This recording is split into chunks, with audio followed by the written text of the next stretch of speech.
Bonjour à toutes et à tous et bienvenue dans cette nouvelle vidéo. Aujourd'hui je suis ravie de vous retrouver pour vous présenter mes dernières lectures. Ce début d'année je lis vraiment beaucoup par rapport à d'habitude, donc c'est plutôt cool. Mais ça veut dire que j'avance aussi bien sur mes piles à lire, donc c'est très très bien. Donc ça c'est cool et globalement plutôt de bonnes lectures, donc ça aussi c'est sympa parce que parfois vous enchaînez les mauvaises lectures. Et c'est un peu dommage. Donc voilà, je vous propose qu'on commence tout de suite parce qu'il y a un peu de tout. J'ai noté, je crois, sur le titre de la vidéo, bilan lecture février. En réalité, les vidéos que vous êtes en train de voir ou que vous allez voir sont un peu mélangées étant donné que j'ai beaucoup lu en janvier-février.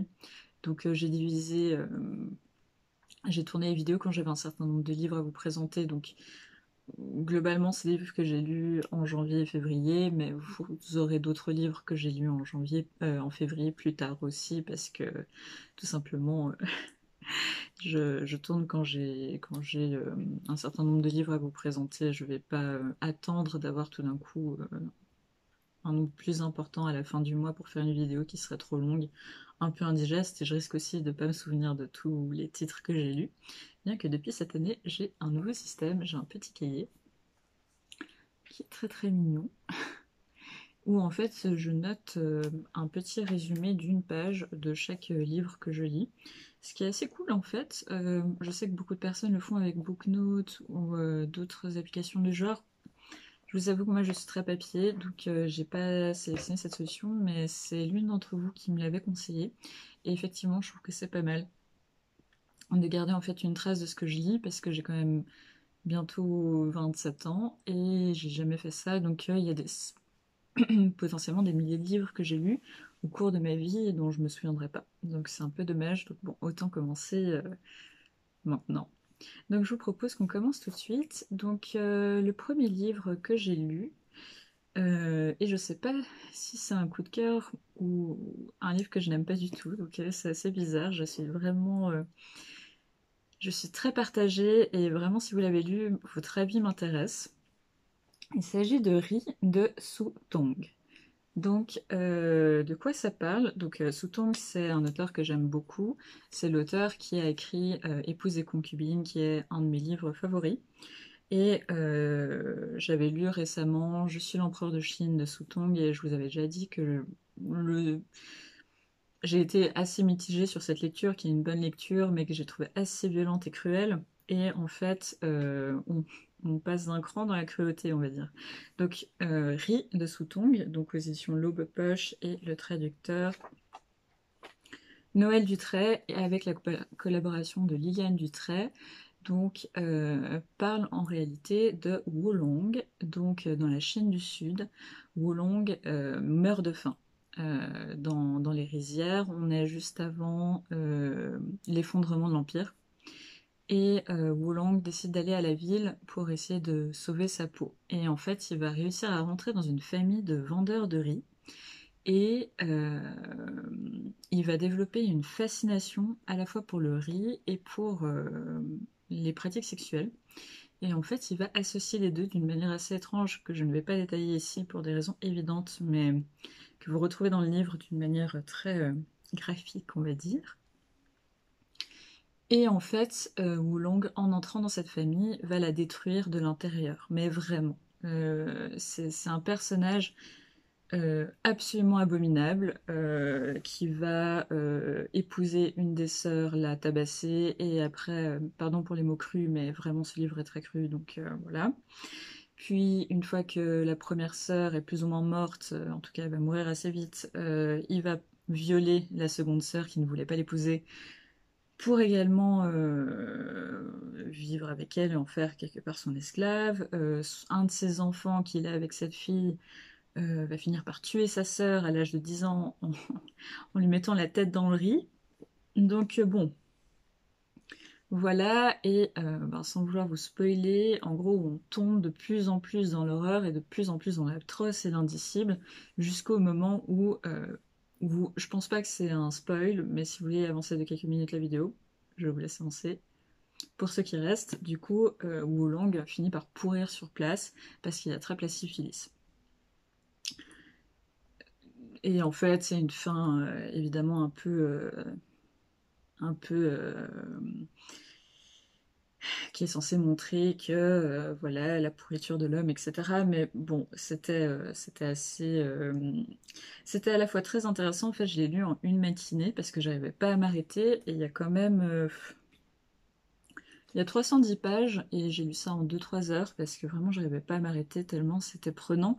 Parce qu'à chaque fois vous vous dites mais c'est pas possible, c'est pas possible, c'est pas possible. Et si en fait c'est possible, c'est de pire en pire.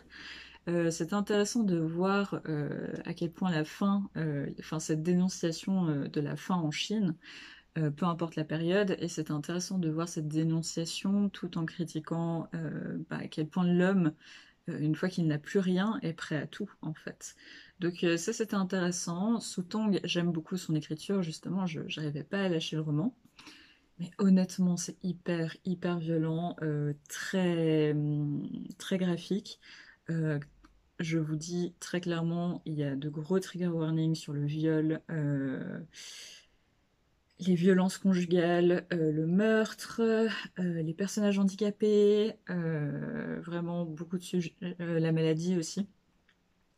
Donc voilà, faites attention si vous êtes sensible, honnêtement, je vous le conseille absolument pas. Et si vous commencez la littérature chinoise, je ne vous le conseille pas, vraiment. Mais vraiment, je vous le conseille pas du tout. Par contre, si vous connaissez bien la littérature chinoise, si vous avez déjà lu 2-3 livres d'auteurs chinois, honnêtement, ça peut vous plaire parce que justement, j'ai trouvé qu'il était assez différent de ce qu'on pouvait trouver et comparé à d'autres livres chinois, mais aussi japonais et coréens, qui parfois sont très contemplatifs. Là, pas du tout, hein. On n'est pas dans la contemplation, on est dans la déchéance humaine jusqu'à son pire absolu.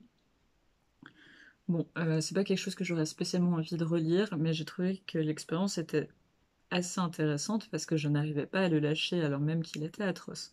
Donc voilà, dites-moi si vous l'avez lu parce que vraiment ça m'intéresse d'avoir votre avis là-dessus. Mais intéressant. Je vais quand même dire intéressant. Ensuite, je vais peut-être continuer sur les littératures asiatiques. J'ai lu Amy Yagi qui vient de sortir aux éditions Pavillon, Robert Laffont, donc Journal d'un vide. Je vous avoue que j'ai vu la couverture et j'ai un peu craqué dessus parce qu'elle est trop mignonne. Et ce que j'aime beaucoup, c'est que le livre est d'excellente qualité. Donc ça fait vraiment plaisir. J'achète rarement Pavillon Robert Laffont, mais c'est de la belle qualité et édité en France. Donc ça, c'est assez cool quand même.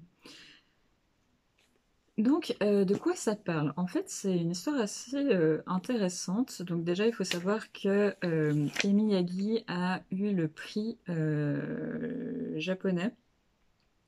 Attendez, je regarde juste le prix qu'elle a eu.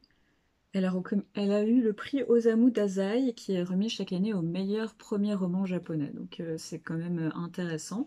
Et donc c'est l'histoire de Madame Shibata, qui travaille dans une entreprise japonaise, où en fait ils font des rouleaux pour diverses entreprises. Et du coup, là, dans cette entreprise de rouleaux, elle n'est pas passionnée par son métier et vu qu'elle a 30 ans, qu'elle est célibataire et qu'elle est la seule femme de son service, c'est à elle qu'on va demander de passer l'aspirateur, de préparer les cafés, de récolter le courrier, de répondre au téléphone, en fait, d'être la bonne à tout faire de toute l'équipe.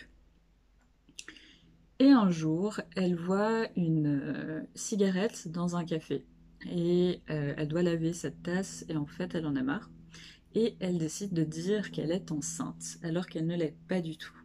Et tout commence à changer autour d'elle, surtout dans un univers où en fait ils n'ont pas du tout l'habitude de s'occuper des femmes enceintes, parce que même s'ils sont mariés au Japon, c'est encore à la femme de principalement gérer la grossesse et l'accouchement.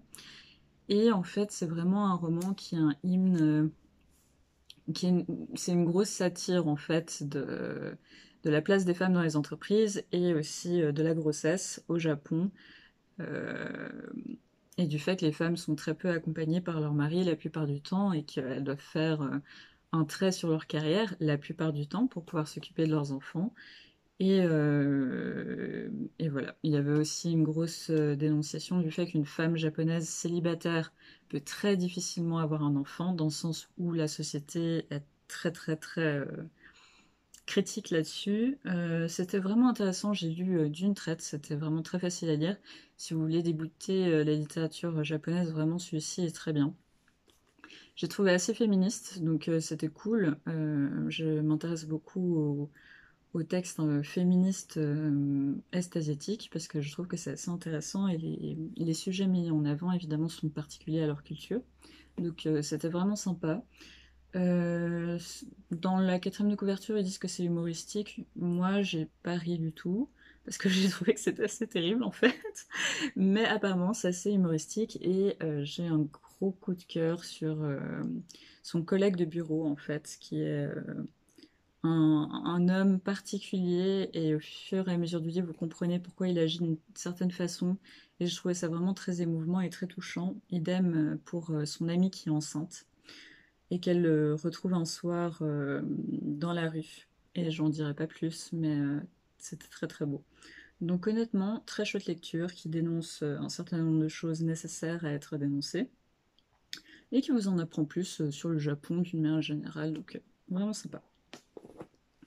Ensuite, troisième livre asiatique, donc on avait chinois, Japon, et maintenant on a Corée. Donc celui-ci aussi, il vient de sortir.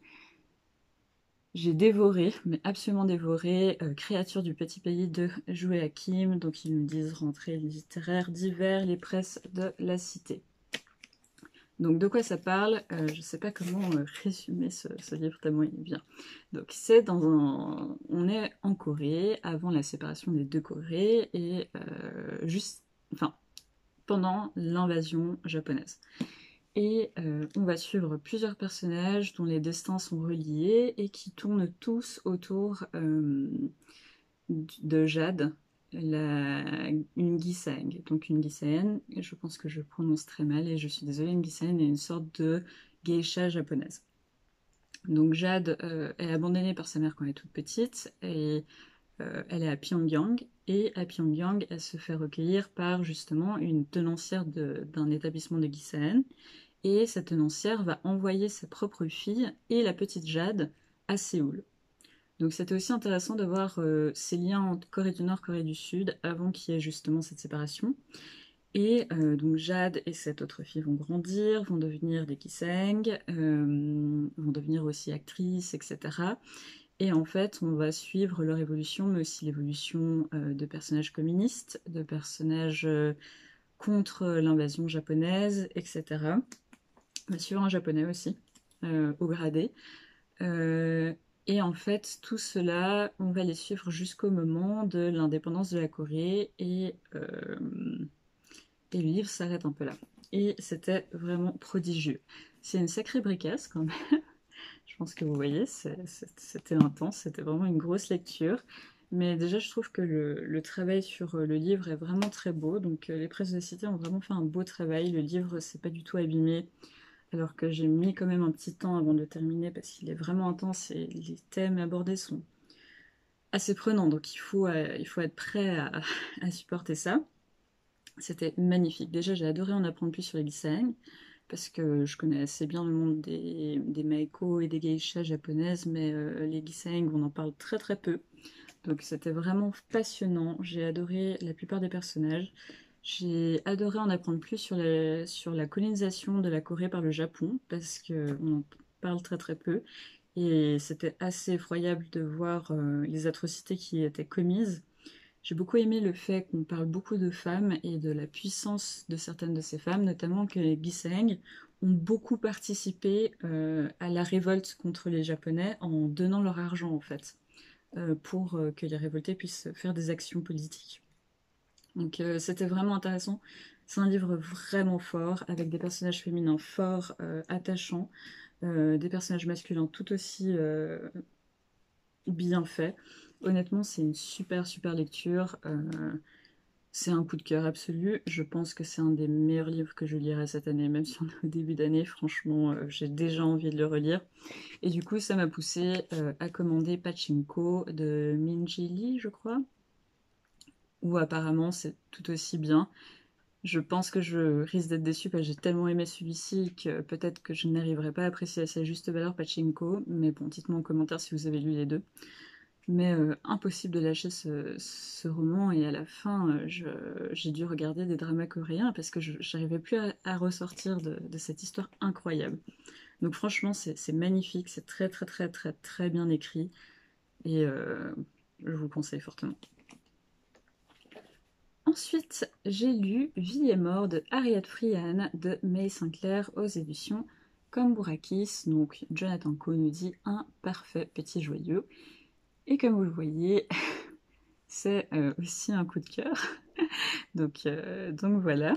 Donc de quoi ça parle? En fait, ça parle de Harriet Frian, qui est une jeune fille d'une famille, tout ce qu'il y a de plus enfin, voilà, de la bourgeoisie, voire de la petite noblesse anglaise. Et on va la suivre de sa naissance à sa mort. Et en fait, Harriet Frian va rester célibataire pour une raison que je ne vais pas vous expliquer, mais elle va en tirer beaucoup d'orgueil. Et en fait, on va voir cet orgueil au fur et à mesure du temps se déliter et se transformer en quelque chose d'autre. Et c'était très très très intéressant. J'ai trouvé que ça montrait vraiment la vie d'une vieille fille qui, pour suivre l'amour de ses parents, en fait, est restée vieille fille et du coup devient mesquine et accrochée à ses parents. C'est un roman assez horrible parce qu'au final, elle ne vit pas pour elle-même tout le long du livre, et ça encourage vraiment à la réflexion. C'est un livre féministe de ce point de vue-là parce qu'il dénonce clairement les carcans dans lesquels les femmes étaient emprisonnées dans cette société victorienne. C'est très très court, comme vous le voyez, ça se lit vraiment très très vite. Les éditions Cambourakis sont très aérées, donc franchement ça se lit très vite. Si vous aimez la littérature du 19e, si vous voulez la découvrir, etc., 19e, début 20e, clairement May Sinclair, c'est un classique. Il faut savoir que May Sinclair était notamment une suffragiste et une féministe engagée, donc c'est toujours intéressant de lire ses livres, surtout qu'ils ont été complètement oubliés de nos jours, alors que c'est vraiment une autrice très importante de ces années-là. Vous avez le roman Les Trois Sœurs qui est sorti aux éditions Archipoche, si ça vous intéresse. Si vous avez aimé Jane Austen, clairement Les Trois Sœurs de May Sinclair pourrait vraiment vous plaire, donc n'hésitez pas aussi à voir. Donc honnêtement, gros coup de cœur, c'était vraiment bien, j'ai adoré, et ça m'a fait plaisir de lire des livres écrits par des femmes ce mois-ci.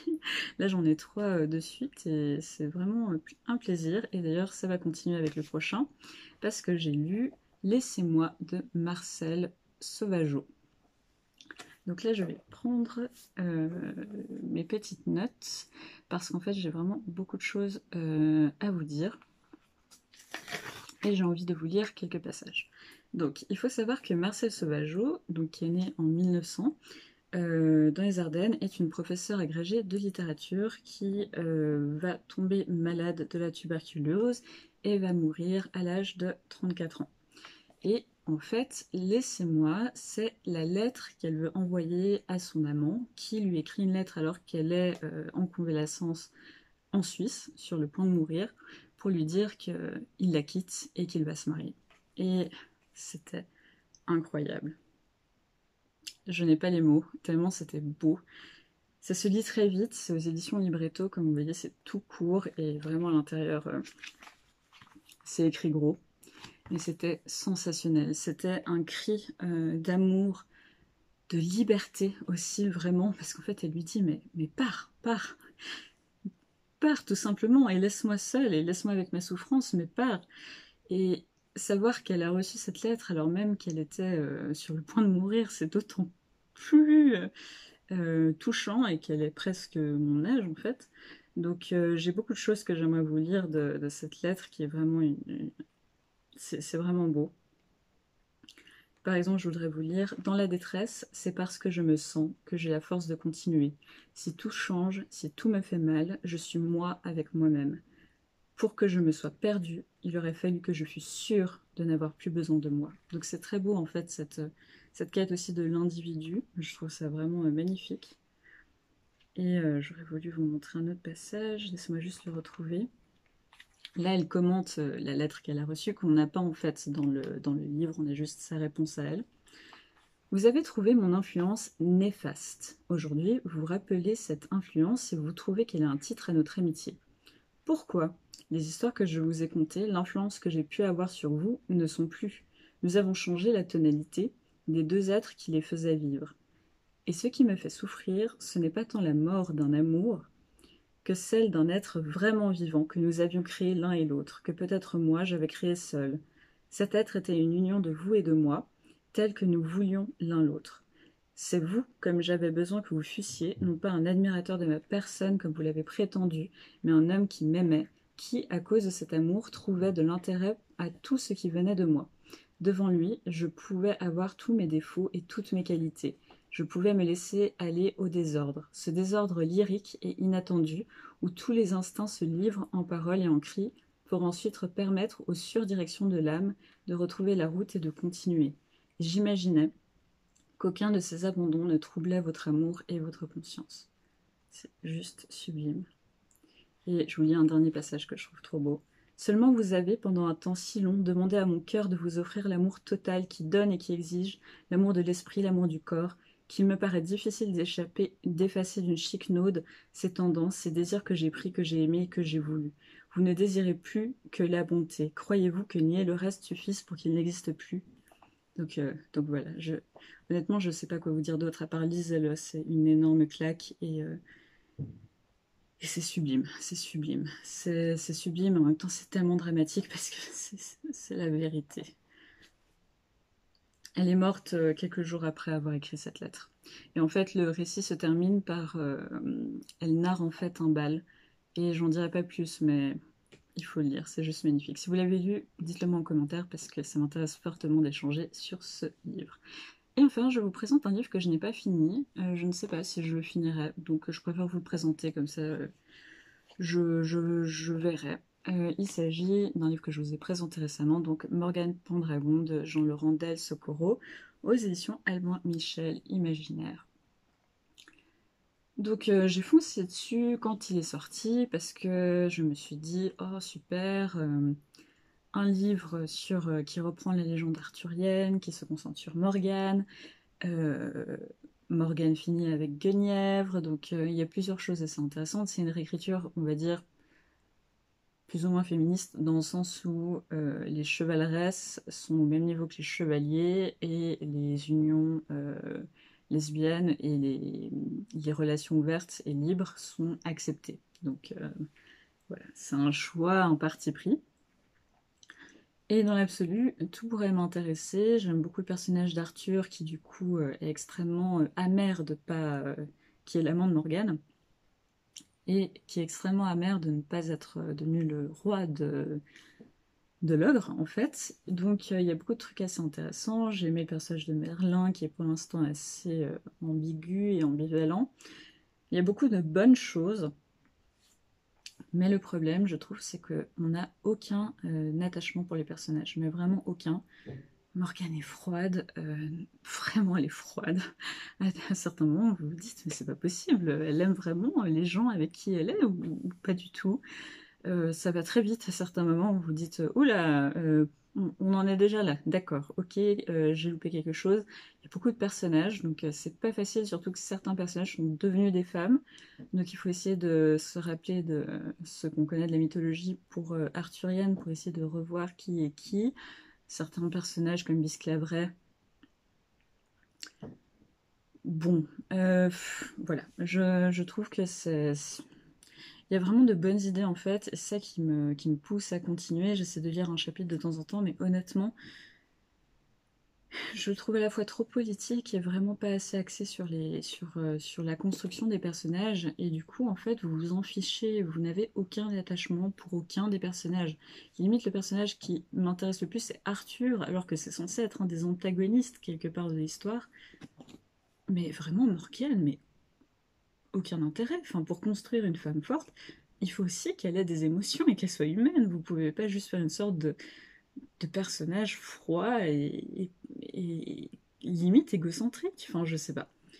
Dites-moi si vous l'avez lu, honnêtement, je veux bien avoir votre avis. Peut-être que ça s'améliore dans les dernières pages, je verrai, mais pour l'instant, c'est une torture à chaque fois que je prends le livre, donc je vais laisser tomber.